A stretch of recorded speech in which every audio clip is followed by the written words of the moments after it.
రాజకీయాలకు అతీతంగా భారతీయ మజ్దూర్ కార్మిక సంఘం పనిచేస్తుందని భారతీయ మజ్దూర్ సంఘ్ జాతీయ అధ్యక్షులు మల్లేశం అన్నారు. కార్మిక వ్యతిరేక విధానాలను అవలంబిస్తూ కార్మికులకు అన్యాయం చేసే ఏ ప్రభుత్వాలనైనా భారతీయ మజ్దూర్ సంఘ్ వ్యతిరేకిస్తోందని మల్లేశం స్పష్టం చేశారు.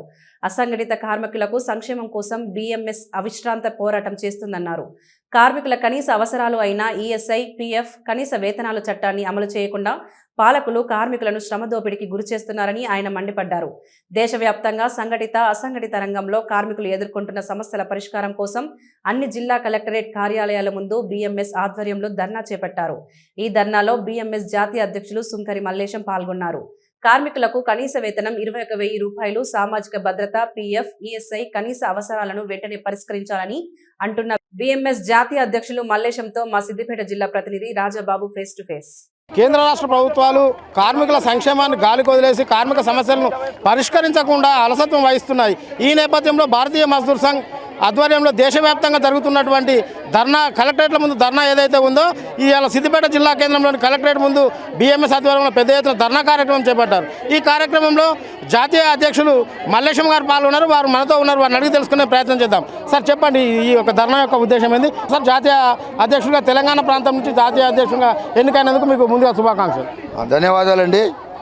భారతీయ మజ్దూర్ సంఘ్ అఖిల భారత మహాసభలు ఈ నెల 6, 7, 8 తేదీల్లో ఒడిశాలో జరిగినాయి, పూరి నగరంలో. అక్కడ కాన్ఫరెన్స్లో తీసుకున్నటువంటి నిర్ణయం ప్రకారం ఈరోజు దేశవ్యాప్తంగా దాదాపుగా 600 జిల్లా హెడ్ క్వార్టర్స్లో ఈ యొక్క ధర్నా ప్రదర్శనలు భారతీయ మజ్దూర్ సంఘ్ నాయకత్వంలో నిర్వహిస్తూ ఉన్నారు. ముఖ్యంగా రాష్ట్ర కేంద్ర ప్రభుత్వాలు ఏవైతే ఉన్నాయో కార్మిక వర్గానికి సంబంధించిన అనేక సమస్యలపైన పరిష్కరించడంలో చాలా జాప్యం చేస్తూ ఉన్నాయి.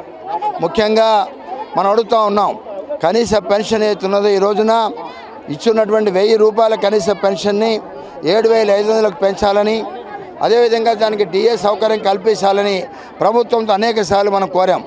అదేవిధంగా ప్రావిడెంట్ ఫండ్ యొక్క సెంట్రల్ బోర్డ్ ఆఫ్ ట్రస్టీ సభ్యుడిగా మీటింగ్లో కూడా అనేక సందర్భాల్లో చైర్మన్ గారితో అడగడం జరిగింది. కానీ ఇంతవరకు దానిపై నిర్ణయం జరగల. కనీస పెన్షన్ పెంచకపోవడం మూలంగా కోట్లాది మంది ఈ దేశంలో ఉన్నటువంటి కార్మికులు ఈరోజు అనేక సమస్యలకు గురవుతూ ఉన్నారు. దీని వెంబడే 1000 రూపాయలు ఇస్తున్నటువంటి కనీస పెన్షన్ని 7,500లకు పెంచాలని, అదేవిధంగా డిఏ సౌకర్యం కల్పించాలని భారతీయ మజ్దూర్ సంఘ్ డిమాండ్ చేస్తూ ఉన్నది. అదేవిధంగా మినిమం కనీస వేతనాలు ఏవైతే ఉన్నాయో మన రాష్ట్రంలో గత 10 సంవత్సరాలుగా కనీస వేతనాలను సవరణ చేయలేదు. దాని మూలంగా అనేక మంది కార్మికులు ఈ రోజున 1000 రూపాయలు, 11,000 రూపాయలు, 10,000తో చాలని జీతాలతో తన జీవితాలు గడుపుతూ ఉన్నారు. భారతీయ మజ్దూర్ సంఘ్ డిమాండ్ చేస్తూ ఉన్నది, కనీసం ఈ రోజున దేశవ్యాప్తంగా సెంట్రల్ జీవో ప్రకారం అయితే 21,000 రూపాయలు పొందుతూ ఉన్నారో 21,000 కంటే తక్కువ లేకుండా అన్ని జీవోలను సవరించాలని ఈ వేదిక ద్వారా రాష్ట్ర ప్రభుత్వంతో మనం డిమాండ్ చేస్తూ ఉన్నాం. సార్, ప్రధానంగా చూసుకున్నట్లయితే ఇదే కార్మిక సమస్యల పట్ల మొన్న జరిగిన 12వ తారీఖు, ఈ నెల 12వ తారీఖున వామపక్ష కార్మిక సంఘాలు కావచ్చు, కేంద్ర కార్మిక సంఘాలు కావచ్చు, వాళ్ళు పెద్ద ఎత్తున మొన్న కేంద్ర ప్రభుత్వం తీసుకొచ్చినటువంటి 4 లేబర్ కోడ్స్ ఏవైతే ఉన్నాయో అవి కార్మికులను కట్టు బానిసలుగా మార్చే విధంగా ఈ చట్టాలు ఉన్నాయి, వీటిని వెంటనే రద్దు చేయాలని చెప్పేసి వాళ్ళు ధర్నా పెద్ద ఎత్తున దేశవ్యాప్త ఆందోళన చేశారు. అందులో మీరు పాల్గొనలేదు. అందులో అంతర్యం ఏంటి?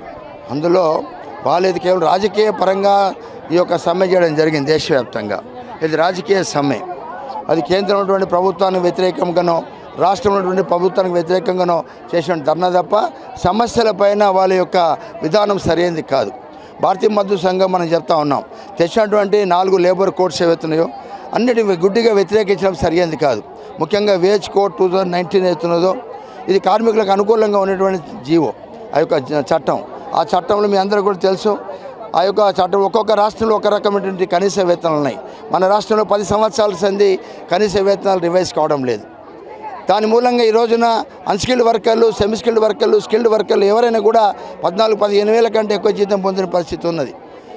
ఈ రోజున కొత్త చట్టం ప్రకారం ప్రభుత్వం 5 సంవత్సరాలకు ఒకసారి విధిగా చట్టాలను కనీస వేతనం రివైజ్ చేయాలని కొత్త చట్టంలో తెచ్చారు. అదేవిధంగా నేషనల్ ఫ్లోర్ మినిమం వేజ్, జాతీయ స్థాయి లోపల కనీస వేతనం అయితే డిసైడ్ చేయబోతుందో అన్ని కార్మిక సంఘాల యొక్క సలహా మేరకు అంతకంటే తక్కువ ఏ రాష్ట్ర ప్రభుత్వం ఇవ్వడానికి లేదు. అదేవిధంగా ప్రతి జీవోకి కనీస వేతన యొక్క మినిమం యొక్క కరువు భత్యం డిఏ అనేటువంటి జోడించాలని కూడా చట్టంలో తేవడం జరిగింది. ఇక కరువు భత్యం, 5 సంవత్సరాలకు ఒకసారి రివైజ్ చేయడం, నేషనల్ ఫ్లోర్ విలేజ్ కంటే తక్కువ ఉండకూడదు అనేటువంటిది కొత్త చట్టం ఏదైతే వచ్చిందో ఇది ఏ రకంగా కార్మికులకు వ్యతిరేకంగా మనకు తెలియడం లేదు. అదేవిధంగా జీతంలో 50% బేసిక్ ఉండాలని కూడా కొత్త చట్టంలో వచ్చింది.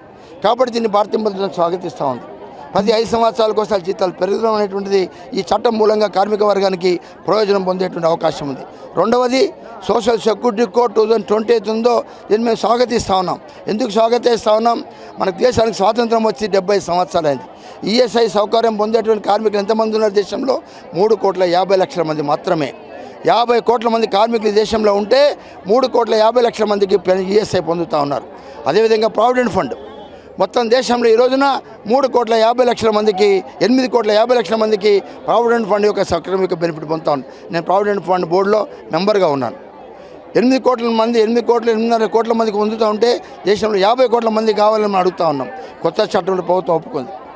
సోషల్ యొక్క గిగ్ వర్కర్లు కానీ, ప్లాట్ఫామ్ వర్కర్లు కానీ, సెల్ఫ్ ఎంప్లాయిడ్ కానీ రకరకాల అన్ని ఉద్యోగుల్లో పనిచేసే కార్మికులకు ఈ రోజున ప్రావిడెంట్ ఫండ్ వర్తింపజేస్తామని ప్రభుత్వం ఒప్పుకుంది. ఈఎస్ఐని అన్ని వర్గాలకు వర్తించడానికి కోసం ప్రభుత్వం ఒప్పుకుంది. కాబట్టి ఈఎస్ఐ సౌకర్యం, ప్రావిడెంట్ సౌకర్యం ఒప్పుకోవడానికి అయితే అన్ని వర్గాలకు ఇవ్వడానికి కోసం, అందరు కార్మిక వర్గానికి రావడం కోసం అయితే ప్రభుత్వం ఒప్పుకుందో దాన్ని మేము స్వాగతిస్తూ ఉన్నాం. ఎందుకు వ్యతిరేకిస్తున్నారు మాకు అర్థం కావడం లేదు. అదేవిధంగా ఐఆర్ కోడ్లో ఉన్నటువంటి కొన్ని అంశాలు, ఓఎస్హెచ్ అండ్ డబ్ల్యూసీ కోడ్లో ఉన్నటువంటి కొన్ని చట్టాలు ఏవైతున్నాయో వాటి మేము కూడా వ్యతిరేకించాం. అలా సవరణతో ప్రభుత్వంతో అడిగాం. ప్రభుత్వం చెప్పింది ఈ యొక్క కొత్త చట్టంలో మేము తెచ్చినటువంటి అమలు వాటిని తప్పకుండా అమెండ్మెంట్ చేస్తామని ప్రభుత్వం చెప్పింది. మేము ఆశాభావంగా ఉన్నాం. కొత్త చట్టాలు వచ్చినట్టు కొన్ని కార్మిక వ్యతిరేక విధానాలు అవుతున్నాయో మేము ప్రభుత్వం లిఖితపూర్వకంగా ఇచ్చాం. 12 డిమాండ్లు ఐఆర్ కోడ్లో, 12 డిమాండ్లు ఓఎస్హెచ్ఎస్ కోడ్లో కార్మికులు వ్యతిరేకంగా ఉన్నాయి. అవి అనుకూలంగా రకంగా మార్చాలని ప్రభుత్వంతో మేము అడిగాం. ప్రభుత్వంతో మాట్లాడుతున్నాం, చర్చలు చేస్తున్నాం. చర్చల ద్వారా మార్చడానికి కోసం మేము ప్రయత్నం చేస్తున్నాం. సార్, చివరిగా మీరు జాతీయ అధ్యక్షుడు అయిన ఈ నేపథ్యంలో ఇటు కార్మిక సమస్యలు ఒకవైపు, మరోవైపు కేంద్రం కావచ్చు, రాష్ట్ర ప్రభుత్వం కావచ్చు, వాళ్ళ నుంచి వచ్చే సవాళ్ళు ఒకవైపు, వీటిని ఎట్లా అధిగమిస్తూ మీరు మీ కార్యాచరణతోటి కార్మిక ఇటు బిఎంఎస్ను బలోపేతం చేస్తూ అటు కార్మిక సమస్యల పరిష్కారం కోసం మీరు ఏ వ్యూహంతో ముందుకెళ్తున్నారు? భారతీయ మజ్దూర్ సంఘ్ రాజకీయాలకు అత్యధికంగా పనిచేస్తుంది. మన రాష్ట్రంలో కాంగ్రెస్ పార్టీ అధికారంలో ఉన్నది, కేంద్రంలో బీజేపీ ప్రభుత్వం అధికారం ఉన్నది. ఏ ప్రభుత్వమైనా కూడా కార్మికులకు అనుకూలంగా నిర్ణయం చేస్తే ఆ ప్రభుత్వాన్ని మేము సమర్థిస్తాం. కార్మికులకు వ్యతిరేకంగా ఉన్నప్పుడు తప్పకుండా ఆ ప్రభుత్వంతో పోరాడుతున్నాం. కేంద్రంలో బీజేపీ ప్రభుత్వం ఉంది. దేశవ్యాప్తంగా ఈ రోజున 600 జిల్లా హెడ్ క్వార్టర్స్లో భారతీయ మజ్దూర్ సంఘ్ ప్రదర్శన నిర్వహిస్తూ ఉంది, ధర్నాలు నిర్వహిస్తూ ఉంది. ప్రభుత్వానికి హెచ్చరిస్తూ ఉన్నాం దీన్ని మార్చాల్సిన అవసరం ఉందని. కాబట్టి రాజకీయంగా అధికారులు ఎవరున్న విషయం ముఖ్యం కాదు, మాకు సమస్యలు ముఖ్యం. సమస్యల ఆధారంగా భారతీయ మజ్దూర్ సంఘ్ పనిచేస్తుంది. భారతీయ మజ్దూర్ సంఘ్ 70 సంవత్సరాల చరిత్రలో ఇదే విధానాన్ని అవలంబించాం మనం. ఇదే అవలంబించడం మూలంగా కార్మిక వర్గాలకు భారతదేశంలో నంబర్ 1 కార్మిక సంఘంగా అనేక మంది, లక్షలాది మంది, కోట్లాది మంది కార్మికులందరూ కూడా మన్నలను పొంది పనిచేయగలుగుతుంది. కారణం ఏంటి? కార్మికుల పక్షాన్ని నిలబడి బేషరతుగా సమస్యలను ఆధారంగా చేసుకొని పోరాడుతుంది. కాబట్టి భారతీయ మజ్దూర్ సంఘ్ కార్మికులు మా వెంబడి ఉన్నారు. కాబట్టి ఈ విషయం ఇదే పద్ధతిలో ఇంకా ముందుకు తీసుకెళ్తాం. ప్రభుత్వాలు ఎవరున్నప్పటికీ కూడా సమస్యలు కేంద్రంగా తీసుకొని సమస్యలపైన ఉద్యమించడం అనేటువంటిది భారతీయ మజ్దూర్ తీసుకున్నటువంటి మన యొక్క పద్ధతి. ఆ పద్ధతి ముందు కూడా కొనసాగిస్తాం. కార్మిక లోకానికి మీరు ఏం చెప్పదలుచుకున్నారు? కార్మికులు ఎదుర్కొంటున్న ఇప్పుడు మేము ముఖ్యంగా అసంఘటిత రంగంలో పనిచేస్తున్నటువంటి ప్రైవేట్ ట్రాన్స్పోర్ట్ కావచ్చు, భవన నిర్మాణ కార్మికులు కావచ్చు, రెక్కాడితే కానీ బొక్కాడని నిరుపేద బీడీ కార్మికులు కావచ్చు, వీళ్ళకు కనీస వేతనాల చట్టం అమలు కాక చాలా అవస్థలు పడుతున్నారు. దీన్ని ఎట్లా అధిగమిస్తారు? ఈ కొత్త చట్టం అవుతుందో 2019 వేజ్ కోడ్ అవుతుందో ఆ వేజ్ కోడ్ ప్రకారం ఈ దేశంలో పనిచేసే ప్రతి కార్మికుడికి కనీస వేతనం అనేటువంటిది ఒక రక్షణ, ప్రొటెక్షన్ ఇవ్వబోతూ ఉంది. కాబట్టి వెంబడే ప్రభుత్వం రూల్స్ అనేటువంటిది నోటిఫై చేసింది. ఈ నెల ఆఖరి వరకు వాటి నోటిఫైన మన అబ్జెక్షన్స్ ఉంటే తెలియపరచడానికి అవకాశం ఇచ్చారు. అన్ని సంఘాలు, అన్ని పార్టీస్ అందరూ కూడా తమ అభ్యంతరాలు తెలిపవచ్చు. 1 ఏప్రిల్ నుంచి వాళ్ళు అమల్లోకి రాబోతూ ఉన్నాయి.